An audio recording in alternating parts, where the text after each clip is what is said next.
నీ ప్రియమైన చిన్నమావయ్య పవన్ కళ్యాణ్ గారు త్వరగా కోలుకోవాలని నీతో పాటు మేము కోరుకుంటున్నాం. ఇక అసలు విషయానికి వద్దాంరా సాయి. నీ మామయ్యకి చిన్న సర్జరీ చేస్తేనే ట్వీట్ వేసిన వాడివి, మరి రాష్ట్రంలో ఇన్ని ఘోరాలు జరుగుతున్నా ఏ రోజైనా ఒక ట్వీట్ అయినా వేశావా? మీ మామయ్య గెలిచాక ఏపీ ఇన్సీ ఫ్యాన్స్లో ఉంది అన్నావు కదరా. మరి మీ మామయ్య ఎన్నికల ముందు సుగాలి ప్రీతికి న్యాయం చేస్తానని చెప్పి గెలిచాక ఆ తల్లిని బూతులు తిట్టించిన తెరవని నీ నోరు ఇప్పుడు చిన్న సర్జరీకి టేక్ కేర్ అంటూ ట్వీట్ వేసేవేట్రా సాయి. రాష్ట్రంలో చిన్నారులపై గ్యాంగ్ రేపులు ఆగాయిత్యాలు జరుగుతుంటే మోగపోయిన నీ నోరు ఇప్పుడు చిన్న సర్జరీకే టేక్ కేర్ అంటూ ట్వీట్ వేసేవేట్రా సాయి.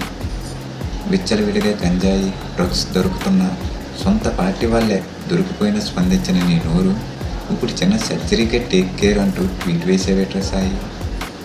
30,000 మంది ఆడబిడ్డలు మిస్సింగ్ అంటూ ఎన్నికల స్టంటులు చేసి ఇప్పుడు వాళ్ళని గాలికి వదిలేసిన అడగని నీ నోరు ఇప్పుడు చిన్న సర్జరీకే టేక్ కేర్ అంటూ ట్వీట్ వేసేవేట్రా సాయి. పింఛన్లు పీకేసి వాలంటీర్లను పీకేసి రైతులకు గిట్టుబాటు ధరలు ఎగ్గొట్టి ఇలా ఎన్నెన్నో విధాలుగా అన్యాయం చేస్తుంటే తెరవని నీ నోరు ఇప్పుడు చిన్న సర్జరీకే టేక్ కేర్ అంటూ ట్వీట్ వేసేవేట్రా సాయి.